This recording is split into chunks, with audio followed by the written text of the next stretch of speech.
You find that thing, that's the thing for you. And I think to have the long career that we've had, or the longer careers that so many people have had, you have to be able to love it so much that you're able to weather the storm. You got to align with that passion. You got to have a love for it. So We teach a class about using what you got. I think a lot of people think there has to be all of these things in place, like even money. I want to borrow from Nike. Just do it. You have an idea, you have the means in your phone to shoot it and play, practice. So play, practice, and persist. I just came up with that just now. that's a Came to good me. one. I need Oof, that on a oof. t-shirt.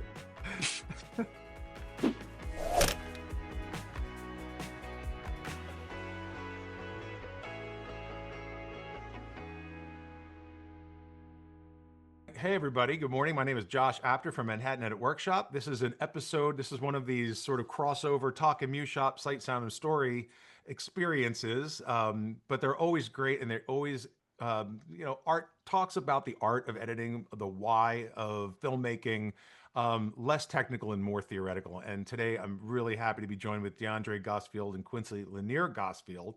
Um, and you're going to talk about your careers and your background, but also about the Shy, of which we've got some clips from two episodes that I watched and was really blown away by. And I, just want to first start off by saying amazing work.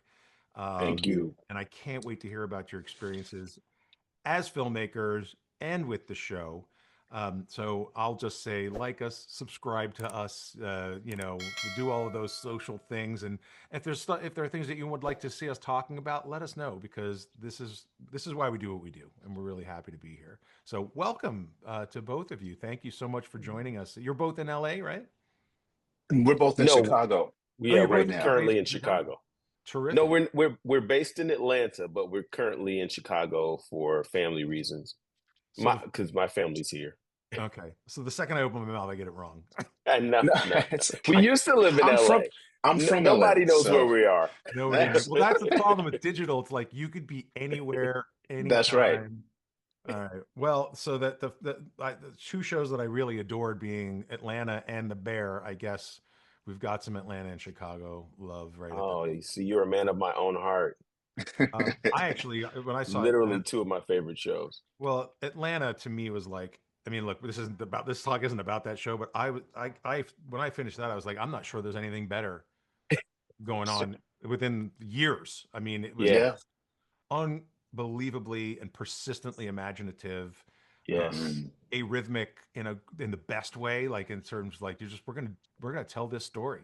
It doesn't have Yeah. Yeah. to necessarily do with And the proper arc, or just I was really blown away by it. And of course, everybody's given the Bear its beating in season 4, but I give it that a was great. I thought it was great. I enjoyed season four as well. I Mhm. mean, being a Chicagoan, I really identified with that story and yeah. other reasons about the story. So, Sure. No, and I've been there many. My a business partner of mine lived there for 25 years, and so I was there a lot, back and forth. But I also appreciate, and as with yours, we'll talk about your show. Like, there's a sincerity, sort of like a lack of pretension with Mhm. all three of these, and I think that stands for a lot. Whether you really responded to season three's tone poem aesthetic in The Bear or not, or some of that stuff, I think when your heart's in the right place, I think that Mhm. sort of speaks louder than some of maybe its stylistic shortcomings, if that makes sense. Mhm. yeah, Mhm. yeah. Um, but let's talk about things that are about you. All it it's all in the same realm, you know. Yeah, I mean it's a It pretty. inspires us. So, we That's talked a right. little bit about two shows that inspire us. That's great. Exactly. Well, then, so how did you initially get inspired? And obviously, open questions. I'm sure you guys do a lot of this sort of back and forth tag team and answering questions. But how did you get inspired at the beginning of your career?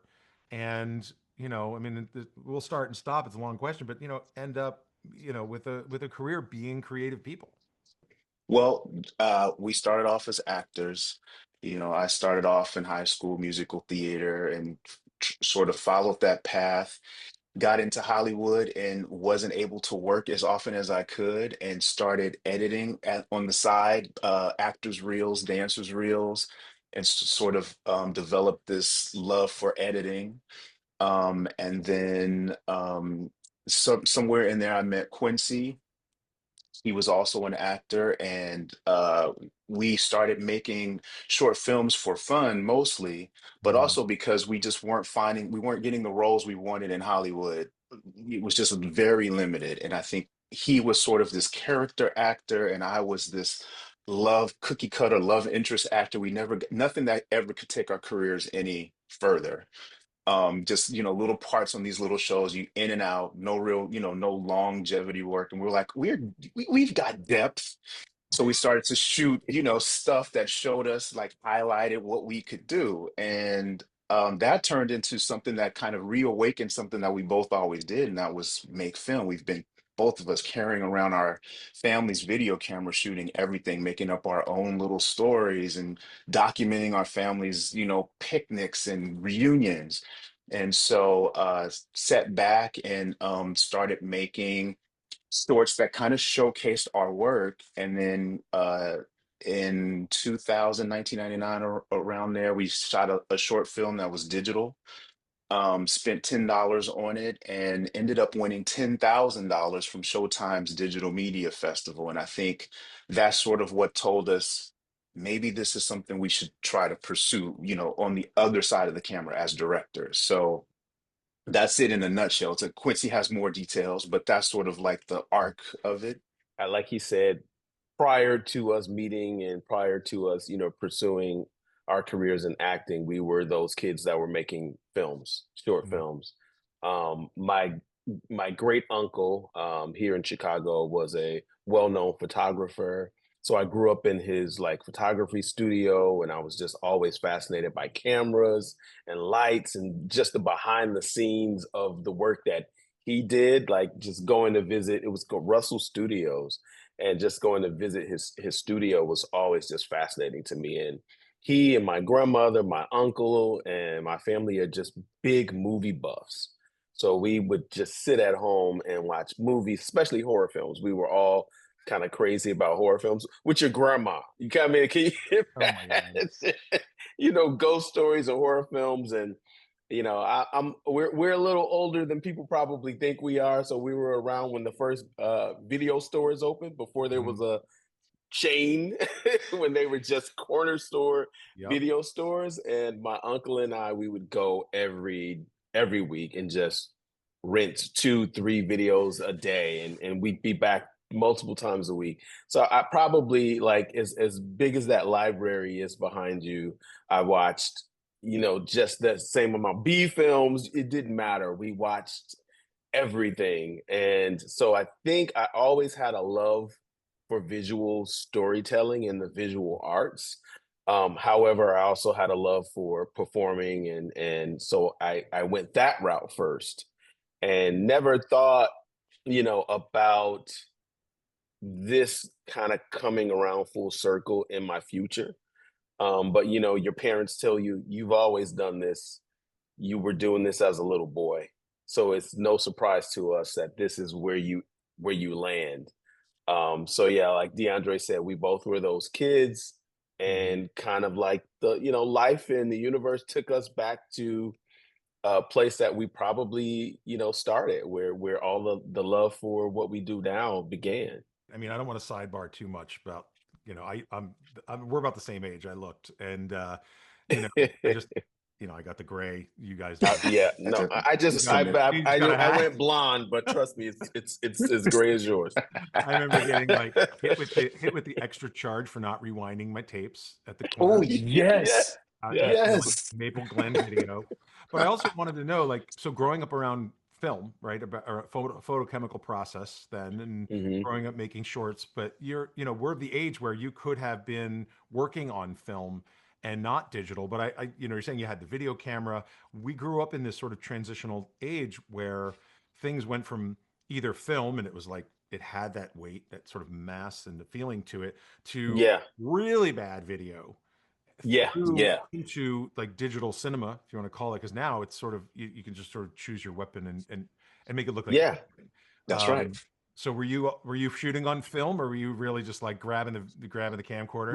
We look. Which We had the big VHS tape camcorder. Yeah. Not even like the little small, video cassettes, but the Right. big ones that went in the big. It was almost like a Shoulder. news camera. Yeah, exactly.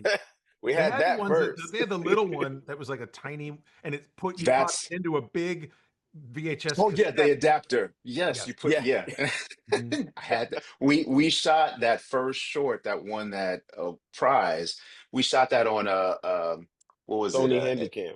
Yeah, but it was an eight, was it 8 millimeter? What was the tape called? It Video was 8. like a Sony 8. Yeah, video 8, the little cassette. Mm-hmm. That's what we Hmm. shot that on. And so, and that was something we bought at like Target back. And Yeah, so yeah. we fully And did he not expect to win that festival. We only put it on there because, we thought it was cool. There was no YouTube at the time. We thought, oh, this is cool. You can upload this video and you can send this link to people and you can watch it, fully not expecting to win. Just, This was dial-up days. So, Uh-huh. again, being on the precipice of all these changes, there was no such thing as streaming. We were still on dial-up. So, of Yep. course, to find out you could upload your video and people from across the country or the world could go and see it, your family, friends in this state and that state, it Mm-hmm. was like and listen, it was crazy. right on the precipice of the change because it was labeled Digital Media Festival. It was almost like Showtime was trying to reach out to the world and see what are people making with, video, with digital video. And that was Hmm. sort of, that's, I think that was the mission. And so it was like the first of its kind. And we're like, we've been making these digital videos and now there's a showcase and people can Yeah, click this link and they yeah. That's can crazy. watch it. But you had to send it. You didn't upload it over dial-up, please. We Really? uploaded, yes. It Yeah. Oh my took God. hours. I'm And I sure. think the short was only like 3 minutes. It's It like took Yeah. 5 hours like later. It's all like, day. Yeah. Yes. right. And then I and it's remember him checking, 98%. going And back in the office and checking the And mhm. it didn't upload. upload the first time to be there was an error and I had to start over. So there was Yep. a whole thing. I remember exporting all these things, and it was like it would get to 93, 4%. These were like festival cuts.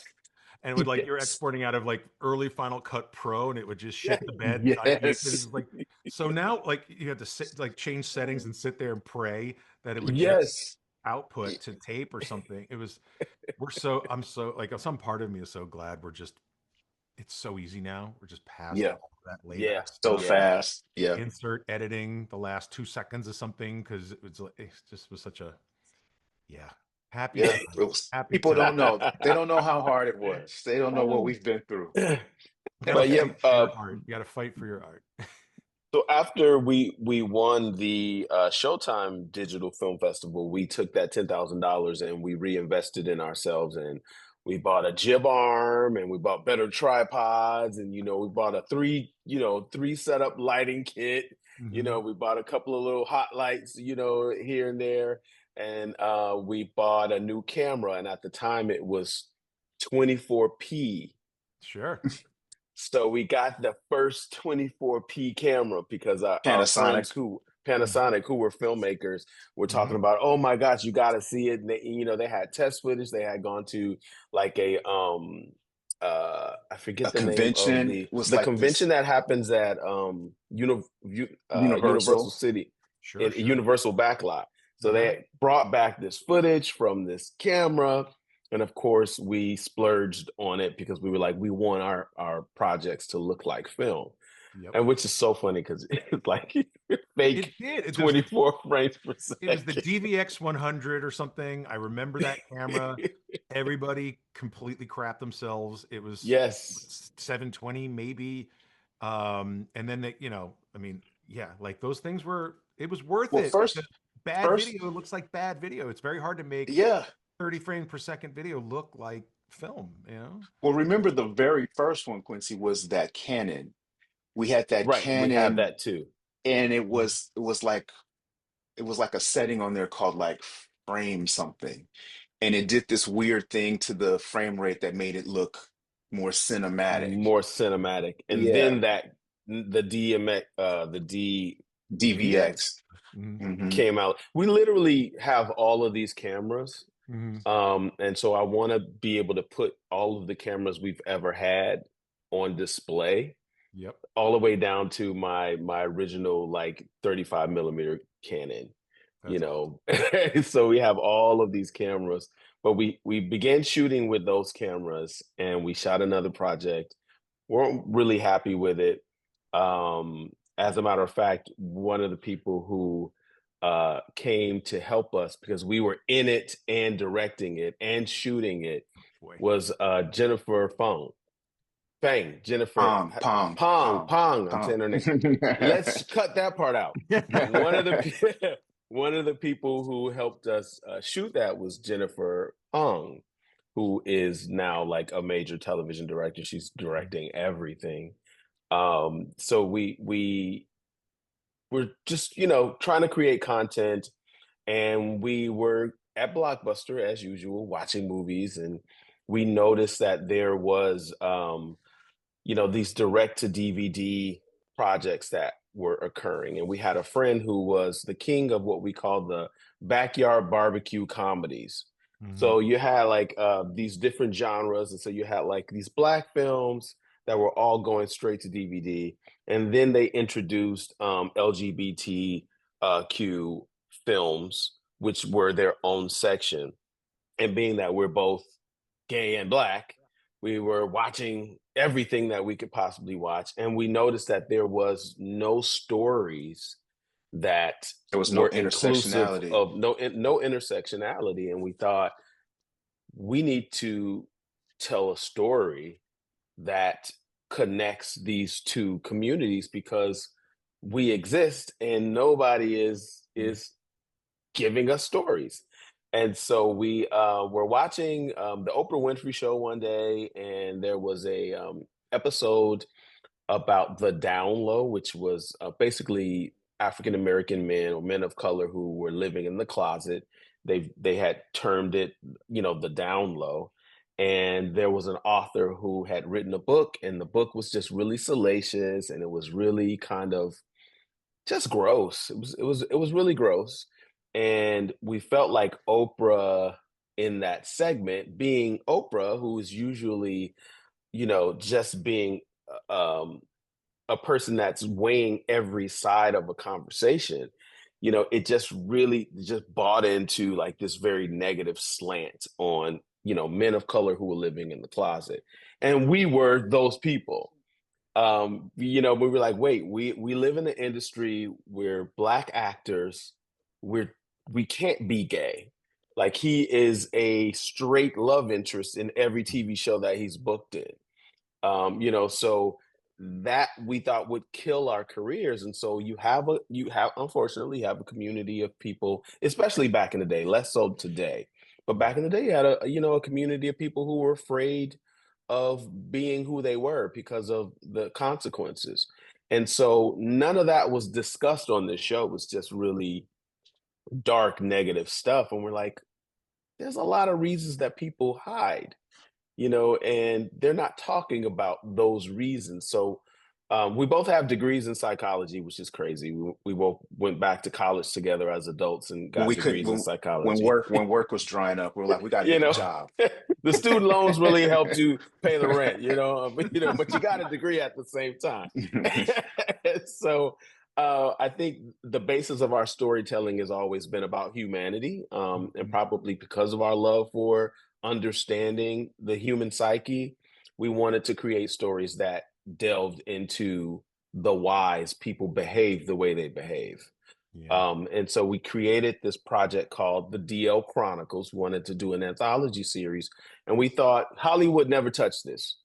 They'll never touch this. So this can go direct to DVD, because we can skip that step of having to be turned down, and we can just market it to DVD. So we decided we would independently produce three 30-minute episodes, anthology episodes, and put them on one DVD, because you can only do what, 90 minutes Right. on a DVD. So that would be our 90 minutes, and we could create a series, our own series. So we self-funded and directed the pilot episode, and we, in the middle of it, ran out of money. Or at the beginning of it. Let me repeat. Beginning of it. At the beginning of it, we ran out of money. and we were saved by our best friend Ahmed Best, who is Jar Jar Binks from the Star Wars trilogy, and forget his current character, but he's played so many. Kelleron Beck. Kelleron Beck, the current Kelleron Beck from Jedi. from from from So uh yeah, the Jedi came to our rescue. rescue. You. We were saved by the Jedi, you guys. And he The was our force executive was with producer. us. The Force was with us. He was our executive producer, and he paid for us to finish this project, and we worked on this concept together moving forward. And we were just going to go straight to DVD. Like I said, we were going to skip over the traditional route. And Deondray had just done a short film with the director Luther Mace, whose film and their film had premiered at Outfest Film Festival. And so Luther saw the rough cut of our pilot episode, and he told Deondray, "This is really good. You should let me send this to the festival programmer, Kim Utani, who's over at Sundance now. You should let me send this to her." And Deondray was like, "But it's not done. Like, we're still editing. It's not color corrected. It's not sound mixed. We want it to be perfect." He's like, "Trust me, she can see through all that. Let me send it to her." So he let him send it to her, and maybe a week or so later, we got a call from Kim saying, "Hey, this is amazing. It's something I've never seen. Mhm. Can we program this? How soon can you get it finished?" Because the festival was like in a couple of weeks. Oh my god. By the way, this We're flies in the like, face of everything. All these people out there watching who are like making films for festival deadlines and thinking they have to be you know what I mean? It's like, yeah. I'd miss a deadline if it has to be perfect. I'll do it next year. Like, this is like you're throwing them completely off We course. apologize because look, it was not our plan. Again, we weren't even thinking about festivals. Right. And I think, it was the story, it was the content that actually sold the show. Yeah. And Kim said, "Also, do you mind if I send this to New Fest in New York?" And there was another festival in Atlanta.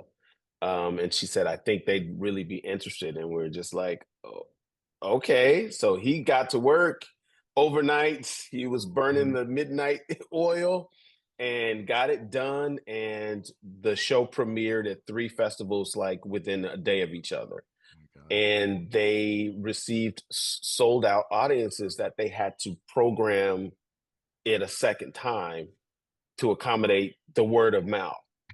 So we were just like in shock. And looking back at it today, it's just like, oh my gosh, it was so low budget. But I think at the time, it looked like film for what we could make things look Right. like film back then. And I think people were just captivated and moved by the subject matter and the story. And before we knew that, it just started getting programmed across the country. Then it left the country, then was international. And it just took a life of its own. And we were in our little gritty apartment complex in Sherman Oaks with no AC, burning up in the No, middle of. no. Remember, we were Right, we evicted from moved. We were Sherman Oaks. evicted. We had to Yeah. move. We We moved got to evicted in the middle of all this.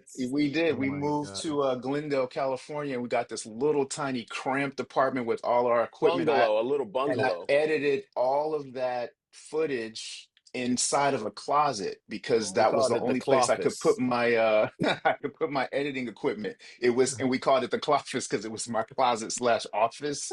In the living So room, but you could close the the French slider doors. doors, and Hmm. nobody would know that you had a hole. It looked like Batman to me because he would open up those doors, And the and there whole was like console was monitors and all this stuff. Yeah. But we looked up, and we were getting all this interest, but we didn't want to be detracted from our original plan because we didn't want this to die on, in waiting for someone to say yes. So because it was a cult hit and we had all this interest, we went out to do the second episode, and this time we went after some stars, some people that were recognizable. And one of the actors was Terrell Tilford. He had been on at the time it was Showtime's longest So, running TV show, Soul soul food. Food, which we, the Shy, just beat Right. on the same network. But he was able to see what we, had done with the original piece, because a lot of people were afraid of the content. Mhm. And of course, you also had the issue of straight men, or just men in general, even in the closet, who did not want to play gay characters. They also were afraid of playing a gay character. Mm. But he really loved the care and concern that we took with the story, and that's what got him signed on. And so we had a little bit of cachet with his name and his face. And we did the second one, and then the second one went crazy, did like 2-3 times more than the first one did, the reach. And from that we started receiving offers from networks. And so we were like, oh gosh, we had Warner DVD, we had MTV Logo, we had a couple of lesser known, newer LGBTQ TV networks. um we all had these offers on the table, and we were just like, what do we do? And we ended up signing with a network at the time called Here TV. We really wanted the Warner Brothers deal, and that was happening, but they were trying to pair us with a well-known author, um, Elin Harris, who was a New York Times bestseller in Warner Book Publishing. So and his content, his books were of the same nature as the show. So they Mhm. thought if they did Elin Harris Presents the Deal Chronicles, that Okay. they need 100,000 to sell off the shelf within a certain amount of time. So we were like, cool, let's do that. But they Mhm. had to get the deal together with him before they could finish the deal with us, and it just was taking a long time. And again, our fear was, we don't want to die waiting for Sure. someone to say yes. And we went with Here TV. We retained our intellectual property, and they licensed the show for 25 years. We own the rights, and we came on as the executive producers, writers, and directors. That's So that was our first TV show. Mhm. But And imagine that's you're how it happened. navigating. This is like we hear this a lot too, where it's like they don't people don't call it luck because you're there for the opportunity. Hmm. You're out there. You've got enough hustle that you're like, we're gonna make this. We're gonna do it ourselves. It gets Yeah. recognition. Something has a break, perhaps maybe, where someone was like, let me send this to somebody. They love it. And this chain of events that you could never plan in a million years, and it leads you to a deal, a sweetheart deal, where you basically retain the rights to your own intellectual property, and you've got the show produced and licensed and creative control over the whole thing. That's kind of an amazing story when you think about it, and we hear a lot of that where it's like, I don't think I was lucky so much as I was prepared to receive good fortune Hmm. if and when the time came. And it's because you've got the ethic, you've got the talent, not to blow too much sunshine up your guys' rear, but it's like, you said, I'm not going to wait for this. We have something to Yeah. say. It's an underserved story about a lived experience, that I can do this. We can do this. And um, there were people out there who to meet you on the other side. That's It's right. kind of amazing. Yeah. And it, Preparation met opportunity is what we always say. I think yeah. a lot of folks just, it's odd when a lot of filmmakers that, Hollywood is very mystified for them. And so if they haven't broken through yet, they think it's who you know. And I'm like, yeah, there's some of that in there too. But if you're not prepared, or if you don't have a product to show, it doesn't matter who you know. I think people, yeah, if you get the right guy or gal to say, look at my stuff, you had some stuff. So I'm always encouraging them, just keep working, just keep practicing until Yeah. until you make something that you feel confident about to show to someone. Right. It's never an overnight success. Hmm. I don't know anyone.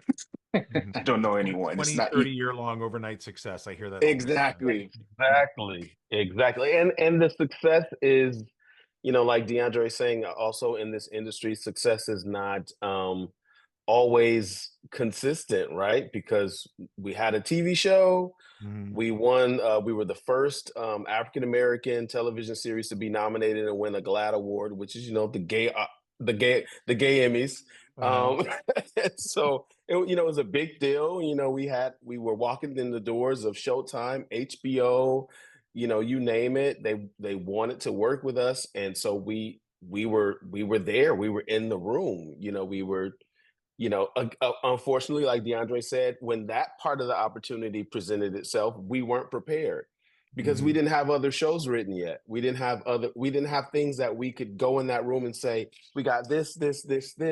We want to do. So we kind of dropped the ball a little bit with some of those opportunities. And we did a season of our show, got picked up for a second season, and then that network fell on hard times and the show never happened. The second season never happened.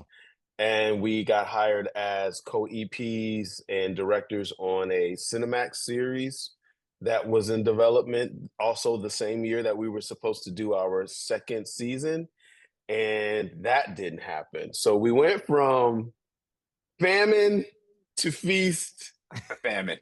to famine. Right. and and we found ourselves living off of our script fees for season two, hoping one of these shows was going to happen, and we ran out of money and we had to find work. And as fate would have it, a friend of ours was a choreographer for MTV's America's Best Dance Crew, and they were looking for story producers, and we were like, we don't do reality TV.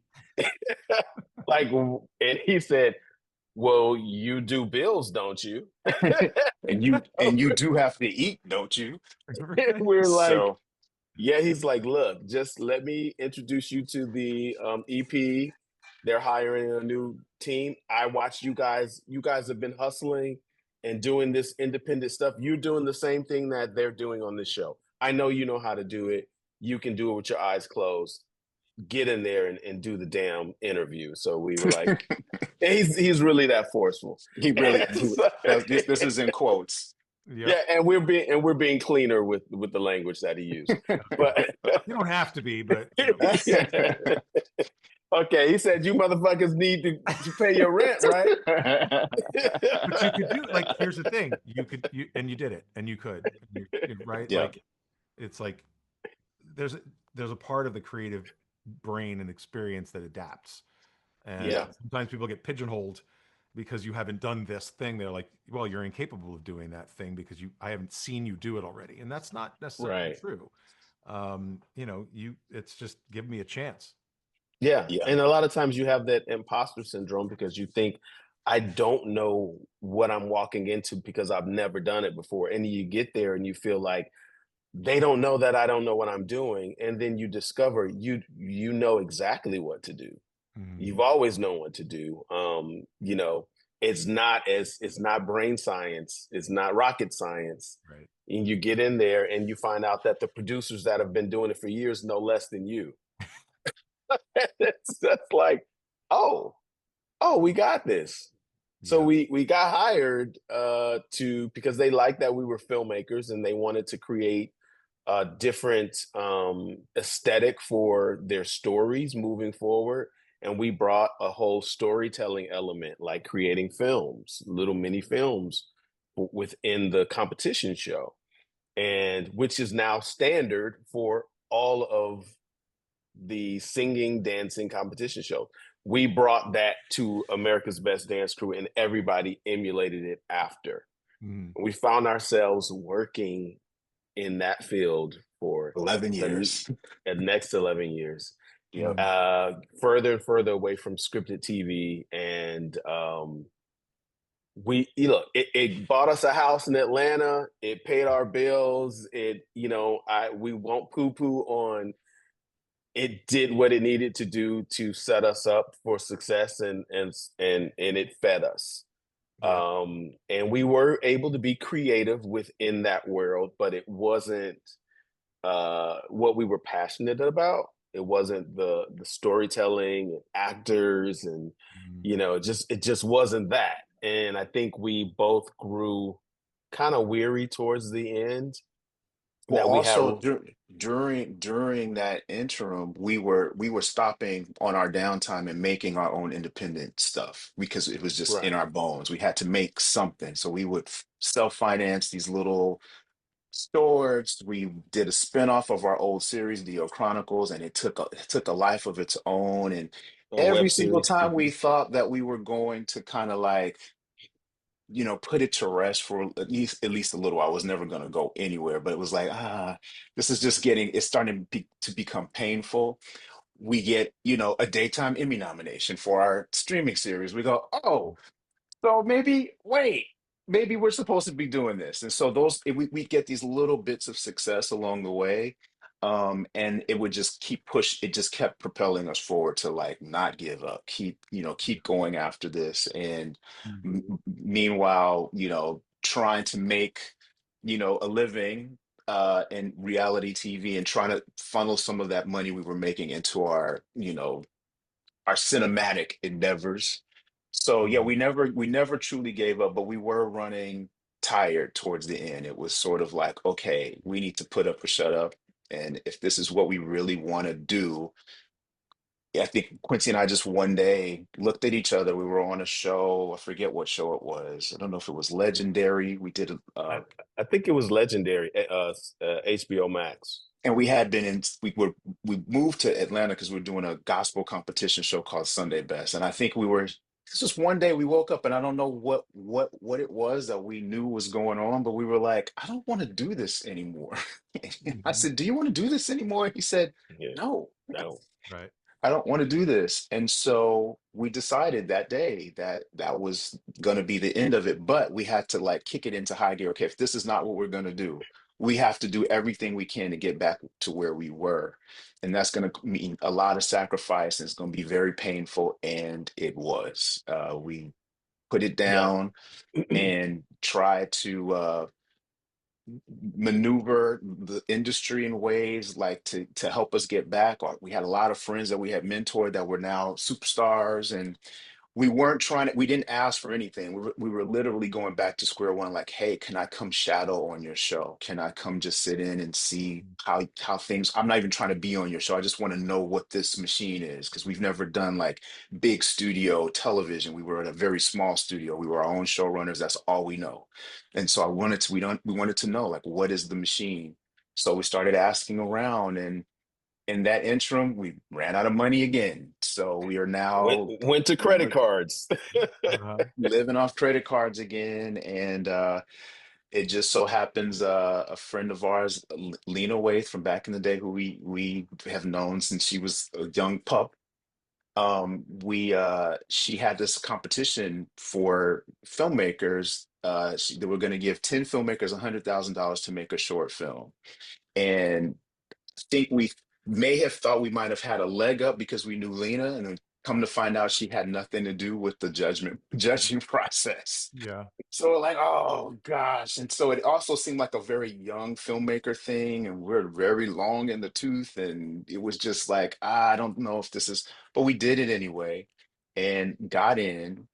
And then it turned into we made the short film with them, and that short film premiered at Tribeca. Lena's company, Hillman Grad, saw the film and thought, you guys are ready for TV. And we're going to give you your opportunity. We're going to give you an episode of The Shy. And Mhm. so we did an episode of The Shy. Apparently, it moved the needle. We just were doing our best. We were also doing the episode in terms of like, this is our calling card for where we're trying to go. So we got to throw everything at the wall so that this can be used as our sample. And so So that what season of The Shy was this? This was this the, was the season 5. So did you Season also, 5. not only is it something for you to use as a, by the way, it took us 50 minutes to get to this shy as because I was like, hey, Yes, we're I going to move it told. along. We're going Yes. to, and Jason's in here like, man, what do you, because he knows I, Quincy's he's long-winded. I told you he I'm has the sorry. detail. no, no, He no, it's has the all like, details. I love to let these conversations go and we're going to go as long as we can, obviously. But, this is a calling card for you, but it also has to fit into an established aesthetic. So it's a Yeah. tough Yes. balancing act for you to say like the show's bigger than me, but I Yeah. also Yeah. want it to serve my interests, but I want to serve the Hmm. interests of the show. So how do you, Of the show.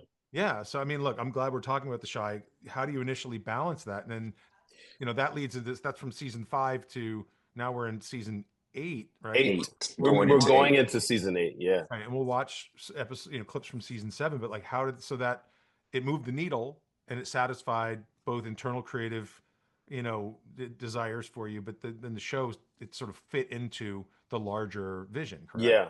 Yeah. Yeah, I think what we do is we bounce off of each other really well. And of course, your instinct as many filmmakers is we like the fun stuff.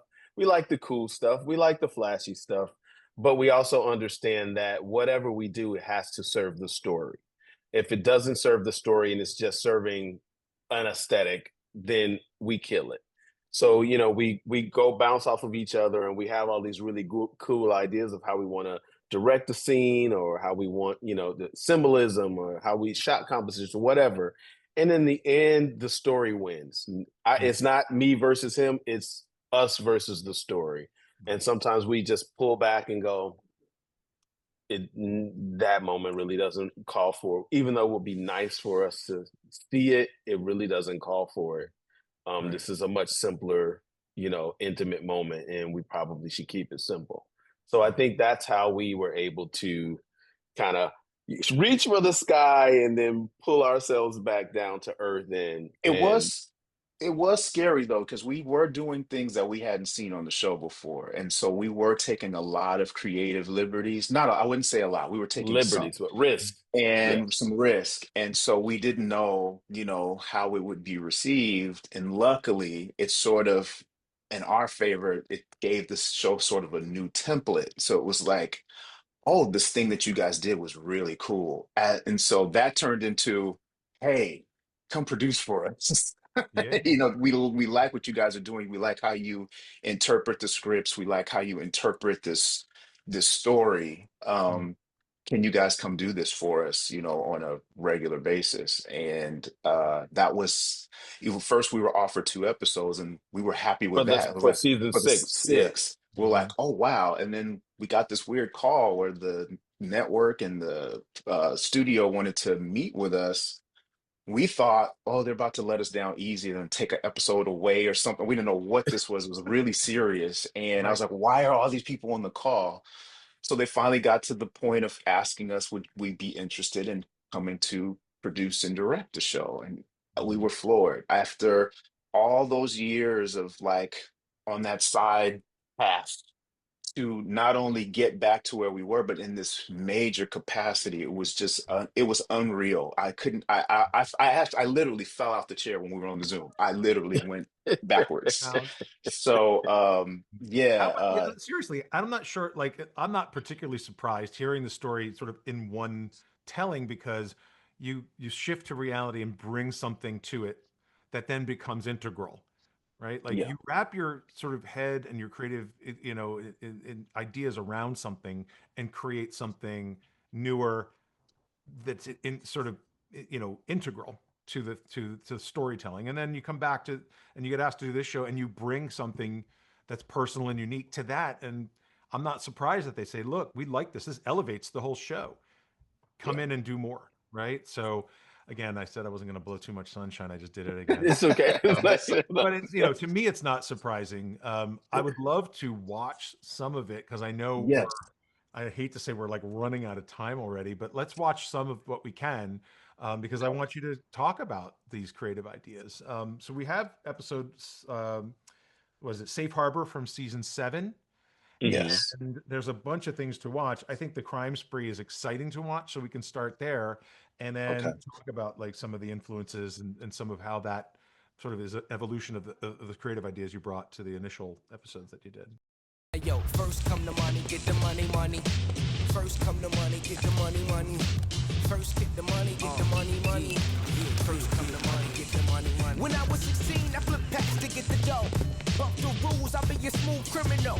Kicked out of school, feds trying to put the case up. What good is a grade when you ain't got your paper? Feeling like the world could lose, I had to choose. Big backpack, fill it up with the loot. Cold winners can't sleep without the heat under the mattress. Make one wrong move, I'm blasting. Jay, you got it? Yeah, I got it. Let me see. Put the steel What's in that? your mouth, make you eat that toast. Murder was the name and it's all she wrote. Go against me, you could turn up gold. Sit them up now. Come on. We got a meal, bro. Come on. Go. Sit them up now. I come from money in the grave. Sit them up now. All I see is green. My Skip McDonald and Kelly Dixon references aside, it's a lot of fun to watch. And of course, it's like seems like Vince sort of owns the shooting from the inside of a thing now. Vince Gilligan, like it's not his, but so how'd you tackle that one? What was the idea behind that? There's a lot going on. Well, the funny thing was that was originally written so that they were supposed to be breaking into the ATMs with a crowbar. And for whatever reason, it didn't feel real to me. I was like, they're in the broad daylight. That takes time. Why would they be so I was like, there's new ways to break into an ATM that maybe are high tech. So we came up with this idea. Maybe there's this, this thing that kind of hacks into the ATM and then spits the money out. And then that was a whole thing of like, okay, well, how does it work? It's like, oh, it's a credit card with the whole thing. So once We'll we watch figured that out, T2. We'll figure it out, yeah, right? Yeah. yeah. So that's what we decided to do it that way. It just made more sense that it's something quick and that they could do it quickly and run away. Mhm. And the other thing is what was crucial is that ATM had to capture our lead character Reg doing it because it has a payoff later on in the season.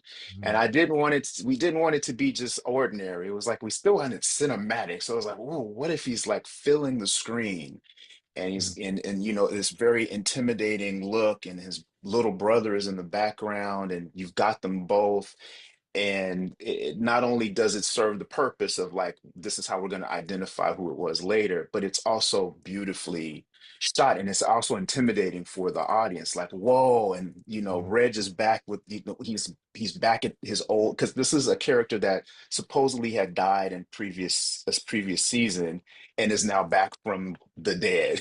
He's like, well, he thought he was gone and here he is knocking robbing ATMs with his little brother in tow.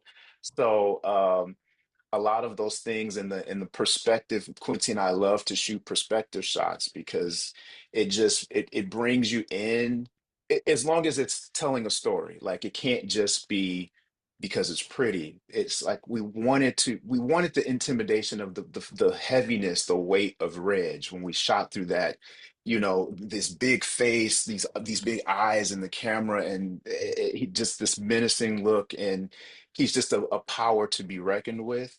So we made the ATM like this cowering thing that he was taking advantage of. It's like the ATM is like, oh my gosh, this guy's he's invading me. So Right. all of that was, on purpose. Even to the point where it sort of elevates from one to the next with then of course the store owner, you know, trying Catching to them. foil the crime, walking away frustrated.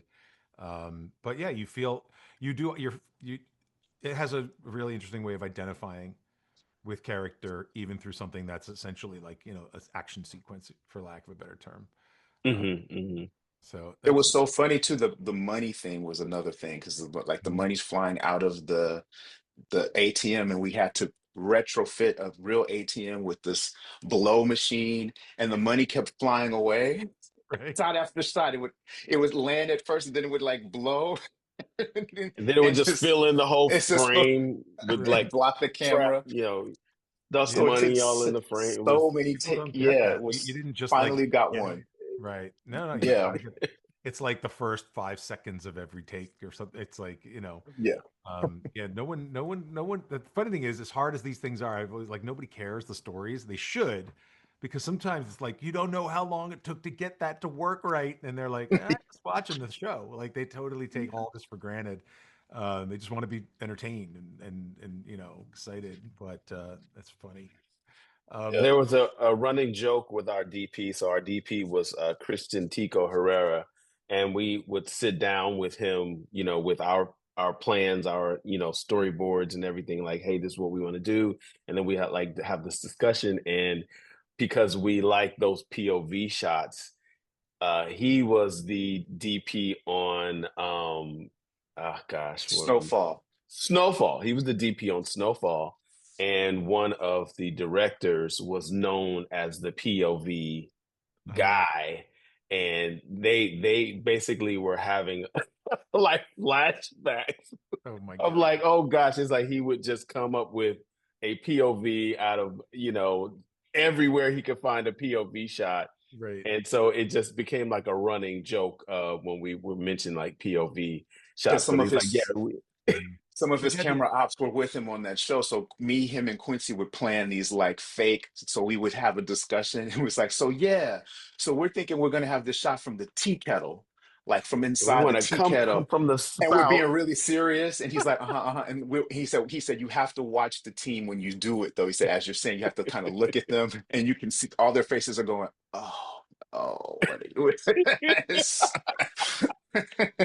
So They like, yeah, I gotta appreciated come you from. when you told them it was a joke, or were they Yes, They they were they like, oh my gosh, appreciated I it. was about to say, oh God, this is happening Like, this again. is happening all over again. We're back on Snowfall. funny. But at least you had an expert. I mean, that probably helps that you're Yes. someone who's like, I get how to rig this. Yes. Yes. Christian Tico Herrera is the boss. He's a genius. He's an amazing, he's also integral to how the show sort of elevated. Yeah. So our visuals became incredibly, Yeah. sophisticated when we got him. And it was somebody we almost passed over. That's the crazy part. He had sent us the wrong reel. So some of us were getting this really old indie His old reel. reel. Oh my And God. some of us were getting like his new stuff, and the people getting the old reels. Like, I don't know why Deondray is so excited about this guy. And I'm like, what is it? This is the first time I've I ever got been the this older wrong. reel, and I'm like, what are you Yeah, looking Quincy at? was Like, like, what why are would you we? even suggest we hire Wow. It's amazing. And I Good was, they figured it yeah, out. That could yeah. have gone Yeah. horribly wrong. Yeah. Well, I want to get a couple more of these in here for sure.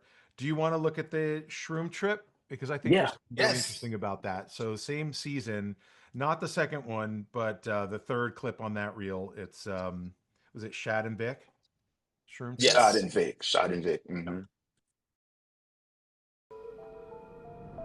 If you want to be my bitch, you can be, but I'm not in the market for that.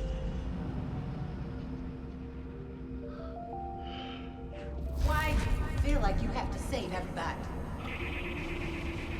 What you grieving? The life I could have had!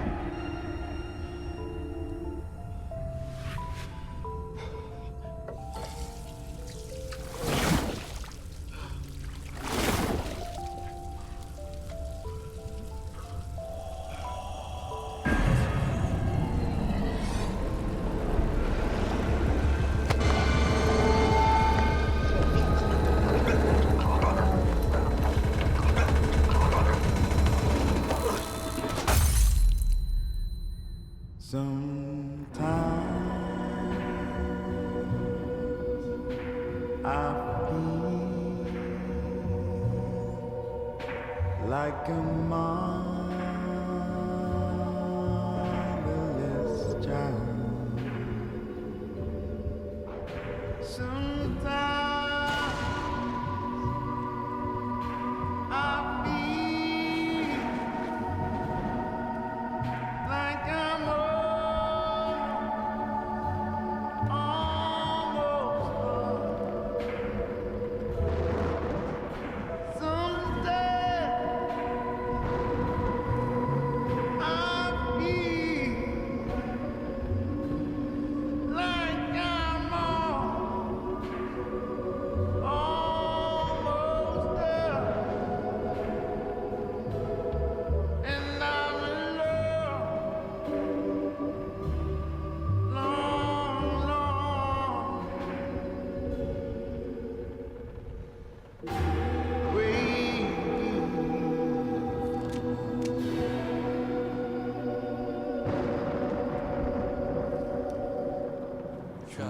believe. How you feeling?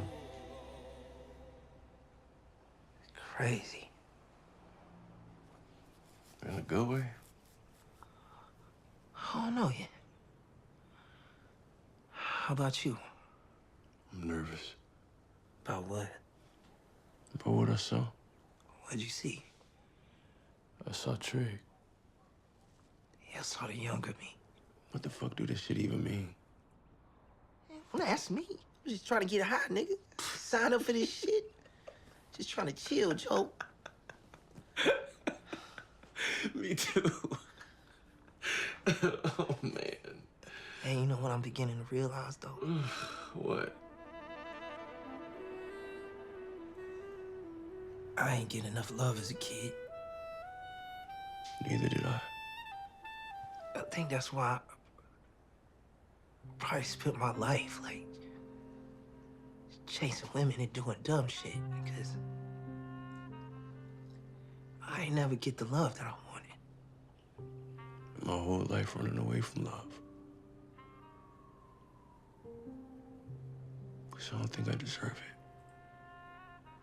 it. Man. You gonna tell Tiff what you saw? I don't know. I gotta tell her what I saw. As much as you can, I guess.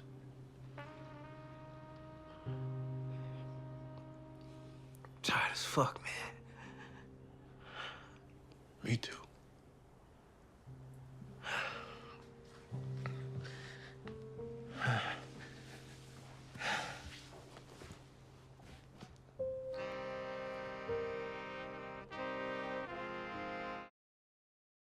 All right, there's a lot to unpack in that. Oh yeah. Yeah. Oh yeah. Yeah, I mean, first the acrobatics of the trip itself. Mm. You have to navigate reaching through a mirror that you think is a reflection that isn't a reflection. And but I love the sound design in the water when he's splashing it on his face. Yes. Yes. All this heightened stuff. And then sort of like he's a child, but he's himself as an adult. And then as the camera comes around, you're like, get out of the chair, put the kid on the like Yes. there's all kinds of acrobatics, I'm sure, that's going on, but like it's rooted Mhm. in in some real emotion. So I mean, let's talk about that first, then we'll go into the conversation, because I think that's its own sort of their companion pieces, right? Yeah, so it's basically these shrooms are basically showing this, this revelation to both characters. We're finding out that Victor is really trying really hard to fight his alter ego. He used to be this character, we called him Trig because Mm-hmm. he had a trigger finger, shoot people. And he's in recent seasons, he's been rehabilitating himself and, on the up and up and being a community leader. But the streets keep calling him back and like in ways that like he's trying to protect his family and his friends, and Trig could easily solve it with a bullet, but he's fighting that. And so in this room sequence, that side of him is sort of calling him back. Like and it needs him. Like the reason that it's killing him literally is because I need you out of the way so I can go do what I know to do. Right. And so that sequence was interesting because we did a double bathroom. At first, we thought we were going to do it with special effects, and our production designer, I'm Kendall forgetting his Bennett. name, Kendall Kendall Bennett. Bennett. Kendall's amazing, and he was like, you know what, it might be easier if we just did a double bathroom thing where it's a replica, and we put this empty square in the middle of them, and then you get this dual. It makes the effect much easier. And it wasn't as easy as we thought because we still had to cross the arms had to cross frame in front of the other person, so that part was really hard to like do in post. So we had to do some extra stuff in post to make it actually work. But we thought it was going to be easy. We thought we weren't going to need any post. Just to give the punch through the bathroom Break Through mirror. the glass. Yeah. Yeah, exactly. but it ended up because he had to cross the hand had to sort of cross into the other frame. So the split frame was a whole thing. But it came out in the end great. And thanks to our editor, Bruno, and our sound design team, they made it amazing. And Um, I want to add something to that, that the reflection in the mirror was actually the same actor. However, that shadowy figure made him look like his brother, Uh-huh. mhm. who we saw earlier in the crime spree. That's his brother who comes back from the dead. And in the story, his brother is creating all of this new drama that's causing a lot of this conflict, and almost making him think about his old self. His brother's like, who, you've changed and this and that, and you used to be this. And so it's just really weird to me that watching that, you think that is the brother in the mirror, but it's actually not. It's just, I don't know how that Well, it's happened. also, I think it's also because our minds were, because the original sequence does have his brother in it. So after he chokes himself through the mirror, then his brother appears behind him and chokes him from behind. Oh. And so in the end, we thought that first sequence was enough to get the point across, but also it was because you couldn't tell that they were two different people, because his brother sort of dressed, has the do-rag and sort of the same menacing look. So it was like, it wasn't hard. It would have been hard for the viewers to tell that there were two different people in the sequence. So, and also that first part was just strong enough. We didn't need the brother. So Yeah. we ended up just going with the first part of the sequence. But yeah, No, I mean, and I'm not knowing, because I don't know the show as well as you, obviously, it was the darkness in him that yeah, to me, that's how it read, right? It was like the yeah, dark Right. side. So, it could have been the influence of his older self or his brother. It's yeah, just darkness, especially if yeah, you're reading it through the haze of an active mushroom trip, trying to, yeah. Yes. Yes. yeah. So Shad finds out through his revelation that his relationships with women is probably based off of the love he didn't get from his mother. So Shad is a very like defeated person when it comes to the women in his life. He sort of not cowers to them, but sort of kisses the ring, and Mhm. his relationships never kind of develop because he's always like apologizing for himself, and sort of losing himself in these relationships, and allowing himself to kind of be emasculated. And then he finds out in this, sequence, oh, this came from way back. This is my mom. I'm actually trying to appease my mother, who I was never able to like successfully get all the love that I needed from. And so, yeah, you're right. That scene was a lot of acrobats. We did have a idea to do it very like post special effects stuff.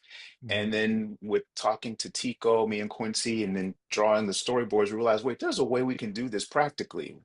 It's just going to require a lot of choreography. And I know Jason Weaver he's amazing, because he had to, while doing all that choreography, he had to stay in character. So every time that character popped back up, he had to go back to this. So it's like in between takes, he's like, oh, and the kid and him, and then the kid hides under the table, and he's like, and then it Mhm. comes back around, he's like, oh, Mhm. there's a lot of like, but he killed it. And I think it was never, I think the actors never made any errors. It was all, if there were any, it was all camera. So it was like us just kind of, Resetting fumbling and doing it around. again. Yeah. But No, I think they it's like a nailed dance. it. It's a dance routine, and if you're dialed Yeah. in, you can pop up and Yeah. you're locked down, and it's always better to do that sleight of hand, even if it Yeah. Yeah. freaks people out a little bit, to be like, how they do that, right? Like, I don't Yeah. think, and the idea isn't obviously to pull people out of the story, but it also makes more sense. It's integral. It's not something where it's like, Yeah. we just slapped that together in post. It's like it's meaningful because he's both people in the same Mhm. space. And isn't his Yeah. and his friend is sitting on the is that his friend He's sitting on on. the couch in the background at like Yes. during the trip, right? So Yeah. Yes. it's got child, adult, and like sort of the Present. outside environment that he has That's left. right. So Yeah. it's a lot going on. Yeah. Yeah, we wanted to have, we know there were different scenes, but wanted to have something that still connected you to the fact that they were both actively tripping in Yeah. the living room. So we Right. moved the couch into the kitchen and had him sit still, and he had a ball just sitting there as still as possible. And he's like, yeah, that was my favorite part of the shoot, was having to just sit back here and say nothing. Yeah. Well, no, because I imagine the scene that follows is hard. Yeah. Yes. Really laying bare with each other, which, Yeah. and I don't know their characters well enough to know like if this is something that you would normally like sort of hide under machismo or not open Yep. up. Exactly. But like it's interesting because they're both like we are dead on looking above camera instead of at camera. So it's Yeah. slightly, it's like they're looking at almost a higher power than looking at Hmm. us, the viewer. That's Hmm. exactly They're right. both Yeah. doing the same thing. And you know, it's like it's great because you I don't know if you're like, by the way, at the end, could you just have one tear? That No, look, that was what we told him to find his emotion for sure, find his vulnerability, but that was like those just miracles that happen. yeah. Yeah. And we, you know, only thing we told them is at the end we want you guys to both move in opposite directions Right. at the same time. But they, as far as emotionally, they were locked in.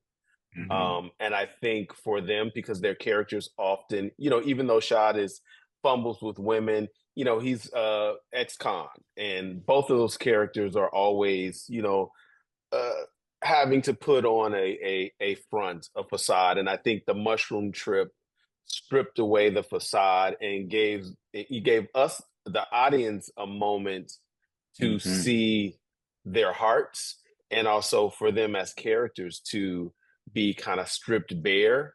Mm. Which, you know, again, you know, it was also important for us to show men being able to lay themselves bare because of the, you know, a lot of mental health issues and things due to stress of men always having to be men.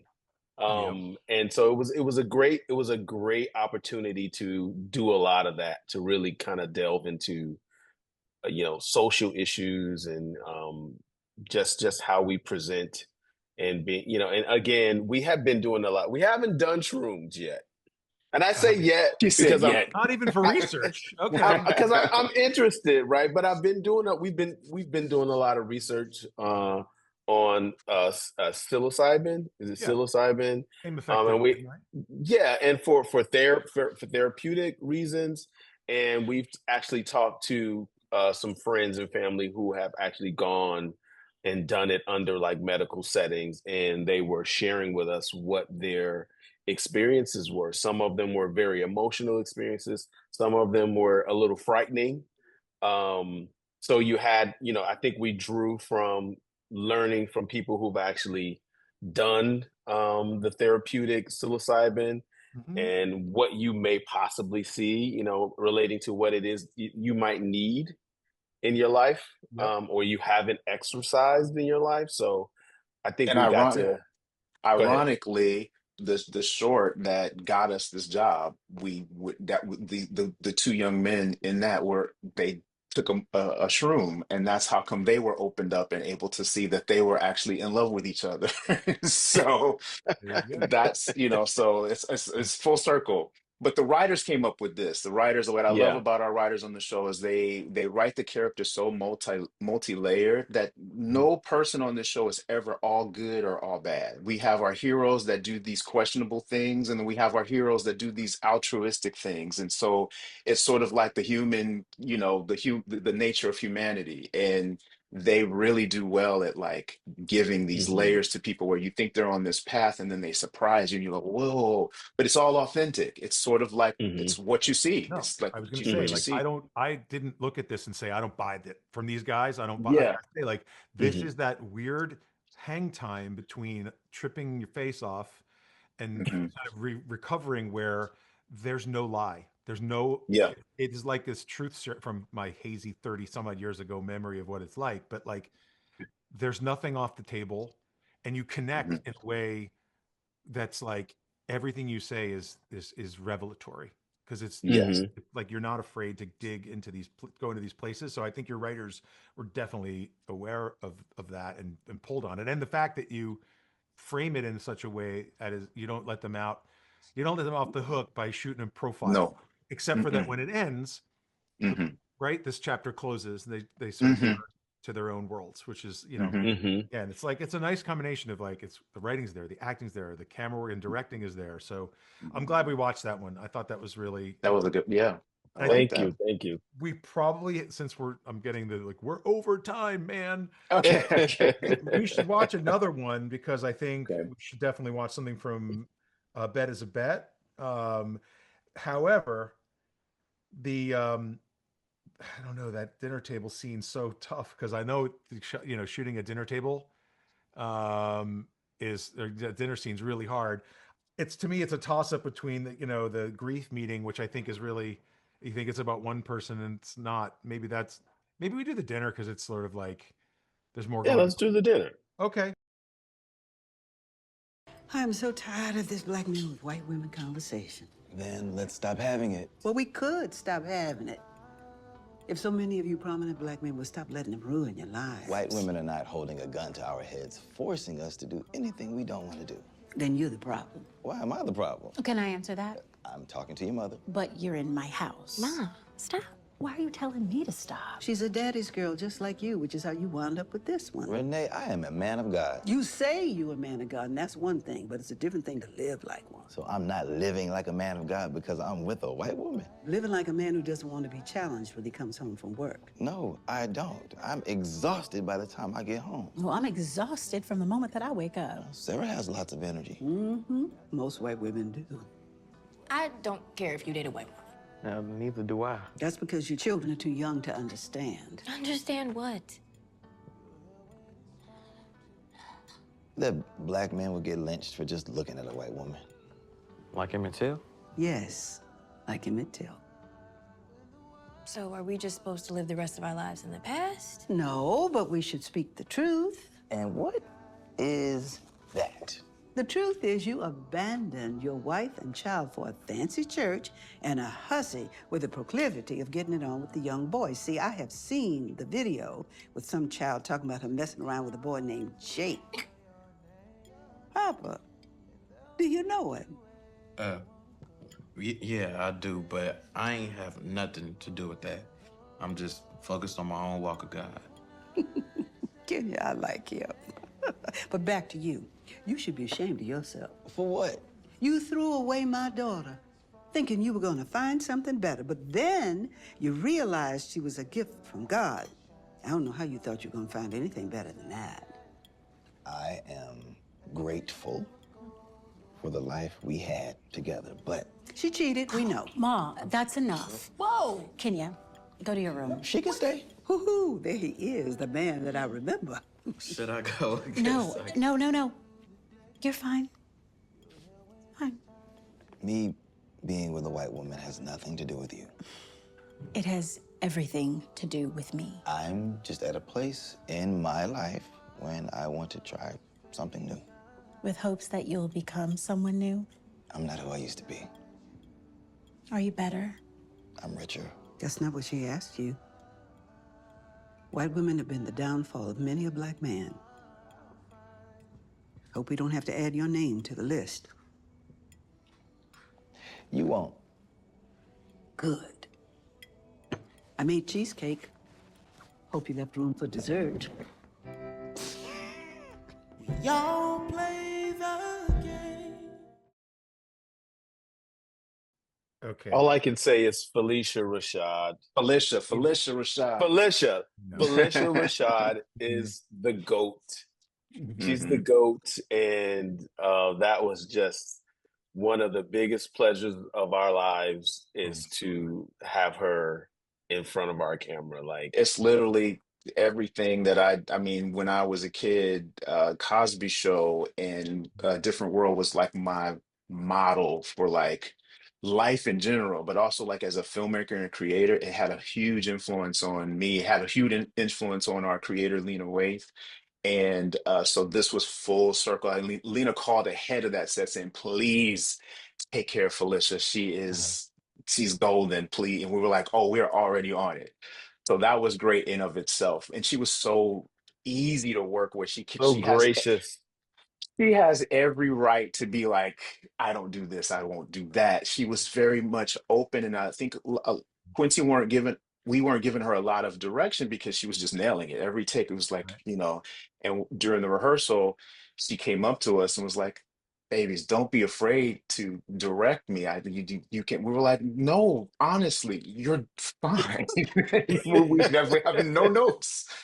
So, Right. yeah, You know, so yeah. there was we talked to the editor of, remember this movie Flirting with Disaster? Yes, yes. Yes, And the parents are Lily Tomlin and Alan Alda. really. Mm. They were like, and you know, and sort of like they're above, like they're really these vets, but they loved playing and improvising, and they were the, in a sense, like they were there to work. Just Yeah, like Felicia's, like, you know, if you love what you do, you want to do it. And I Yeah. yeah, sense that she was really generous and Very. yes, very comfortable, and like, you know, she's doing everything in her power to keep you guys from going, oh my God, oh my, because yeah. she doesn't want to just derail this, make it about her. That's what makes her so No, great, is that she plugged right into that scene, right? I yeah, mean, you can't take mhm, your eyes off her because you just can't. But she mhm, didn't own it. She didn't take, you know what I mean? I'm feeling right. the characters in the scene too. Hmm. Yeah. Hmm. But yeah, They what? loved her too. I think, yeah, I think what a lot of the feedback we got from the actors was because we're all starstruck. We can't help it. But a lot of them were telling us it was so easy. She made me so comfortable. And she, you Comfortable. know, and she was okay to like try new things and you know, and not seem so above it all. She came in there so humble and she said, I want you guys to just like let's do the work. We're here and anything you need to tell me. Do not be afraid. And we were like, honestly, I have nothing to say. I'm I'd trusting, tell you know, you if I make sure, did. yes, just make Now sure I you just hold want the to cup. find a reason to say, can you move that curl? Right. I mean, Uh-huh. No, it's you nailed that's it. a gift. I mean, also from a construction perspective, I do want to go into that too, because you shoot Yes. this from both sides. Yep. Hmm. You don't go to Zeke until very, like, you know, the first man of God asserting Yep. that to himself, and the rest of the table is the time where we actually get in closer to him. But then you Hmm. Yep. pop back out and then turn to the other, the whole, you know, most of the scene then takes place from the other side of the Other table side. to talk Of about, the women. well, and also you'd get lynched for dating a white Yeah. woman. That's Yes. sort of the That's fulcrum right. of the thing, right? So it's about That's something right. bigger than that, and it's, you know, it helps the scene to see, like, you're essentially flipping it, the perspective, Yeah. Hmm. right? Hmm. The power dynamic changes on purpose. So, you know, when you come into the scene, there's this one power dynamic playing, and then you feel when it's sort of gone to the other side, and now you're gonna get to the nitty-gritty of what we're really talking about here. Yeah. And that has to come from that, you know, that side of the table. And you know, we've done this before in another season where we did the Thanksgiving episode, and we're always worried about because first of all, when you're at a table, you know it's gonna be a disaster. There's never a table scene in anything where it's just like, oh hey, we love each other ever. And so Mhm. the table has always been used as a vehicle to kind of hash shit out. And so in the Thanksgiving episode of previous season, it was a lot of table scenes because there's everybody's eating Thanksgiving, their Thanksgiving dinner, Different households at different tables. Yeah. and we didn't want it to sort of feel mundane. So it was like we talked to Tico trying to figure out ways, and there was this other scene that we done unrelated where we had to do it for time, and we were trying to get a lot of information in this scene in this studio singing scene, but we had run out of time, so the camera kept moving the whole scene. It just kind of kept walking around everybody, and that's how we got the scene in record time.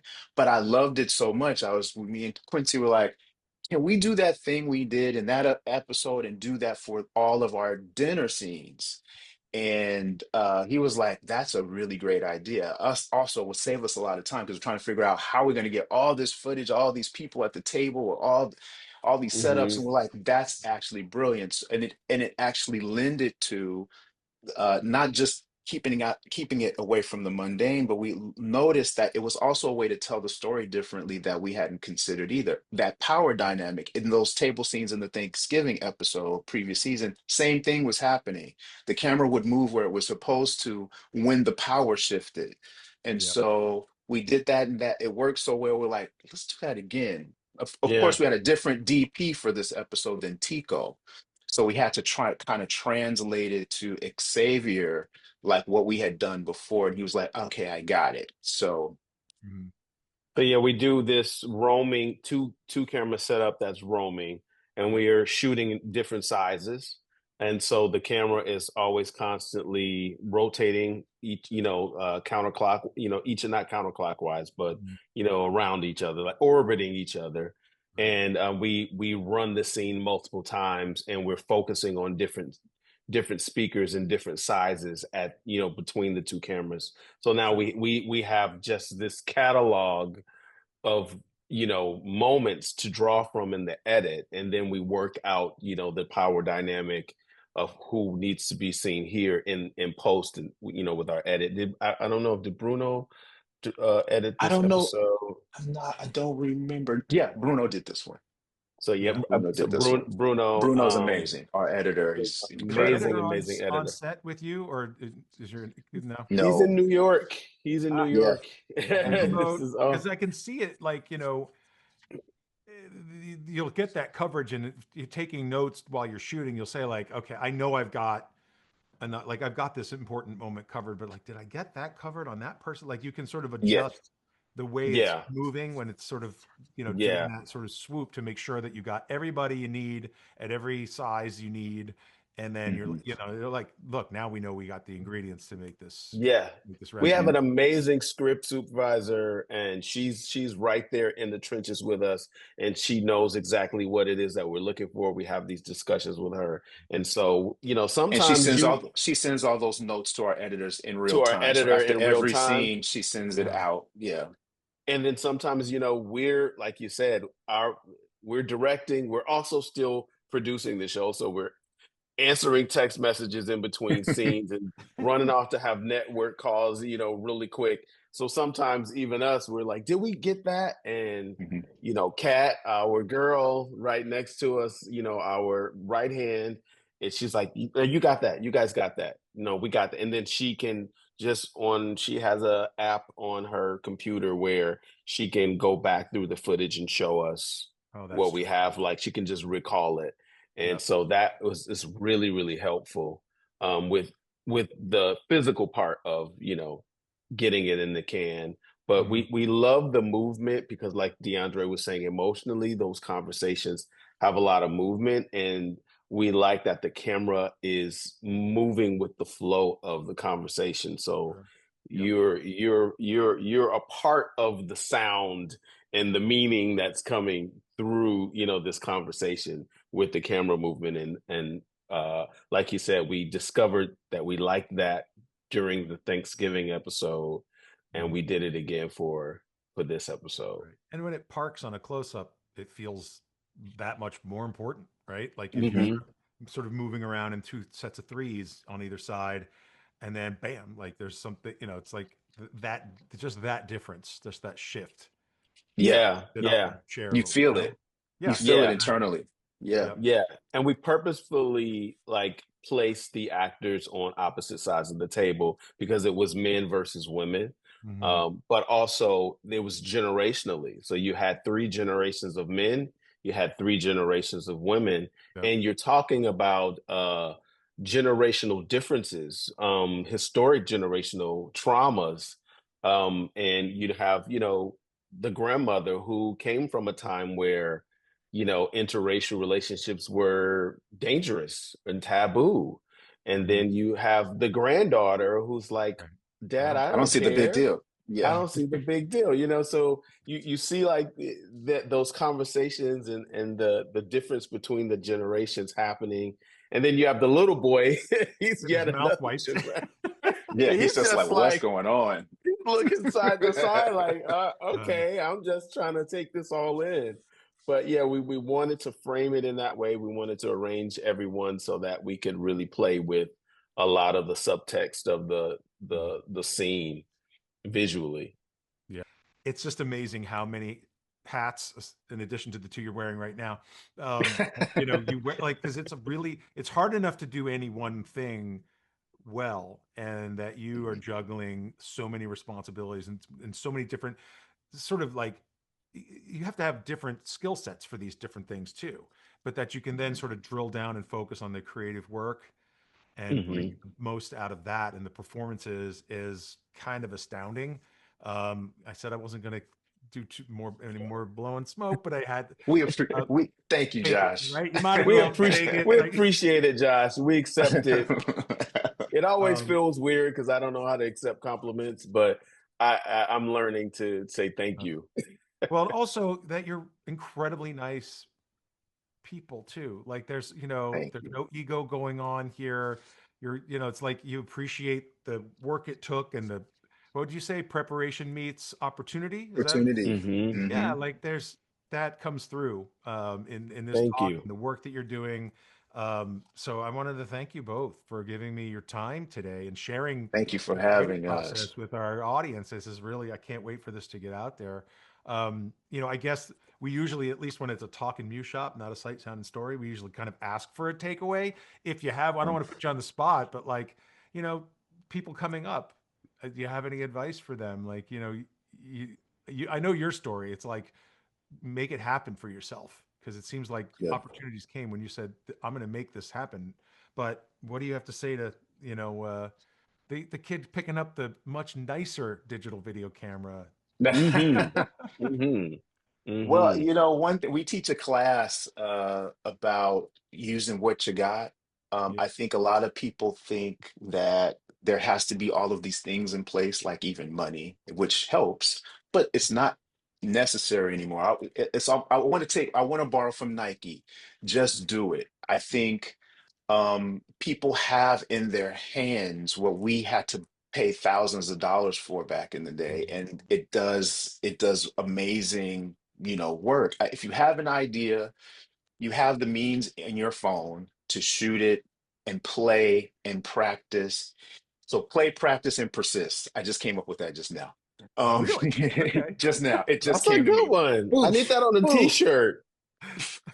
Play, practice, and persist. So, Uh, play around with your ideas, keep practicing, hone in on your craft and get better and persist. Do not give up. I think persist Quincy often says it's a war of attrition. You have to kind of like keep beating the thing down until it falls down.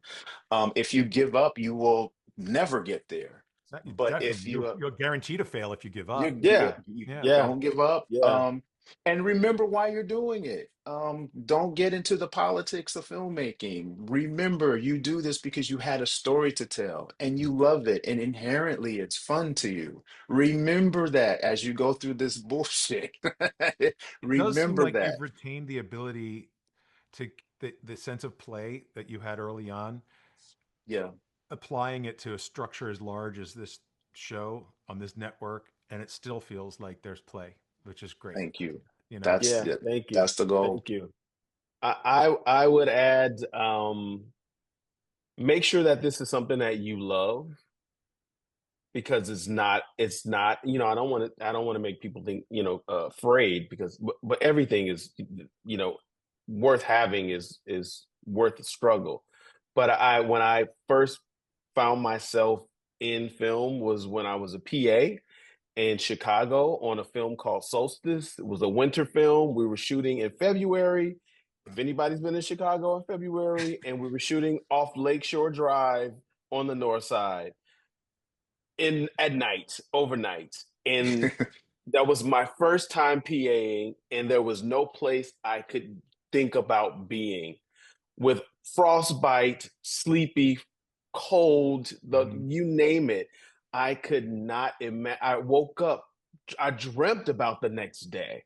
great. And I think that's when I found, wow, like even with all of the pain that was involved with, I was so excited to be there. And I think when you find that thing, that's the thing for you.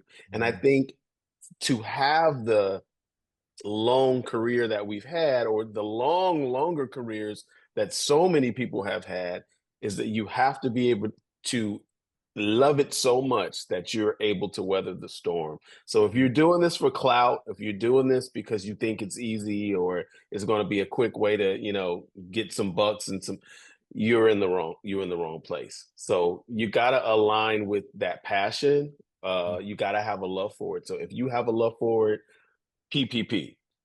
Yep, exactly. Are you guys dropping a payroll protection loan on me? Because that's what I remember PPP. I No, I remember already took one of COVID. those out.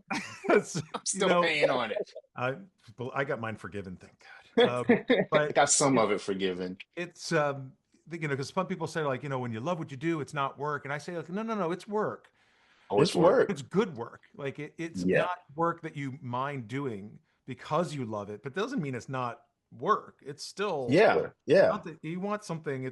It's not easy. None of this is easy. Yeah. The area of entry, I do agree, in terms of the technology and access. A lot of it's just time and Yeah. being organized, but it's all, you better love it because Yeah. strap on. It's hard. It's Because look, even if you're doing something that you didn't love, you're going to have the same misery. So what's the better misery? right.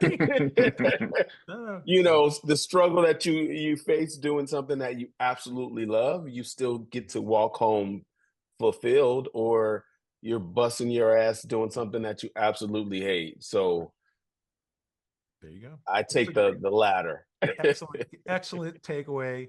Again, Deondray, Quincy, thanks so much for Thank sharing so much of yourselves and your work today. I wish we could have watched everything. I'm It's getting okay. yelled at off on the chat, like 90 Okay. minutes.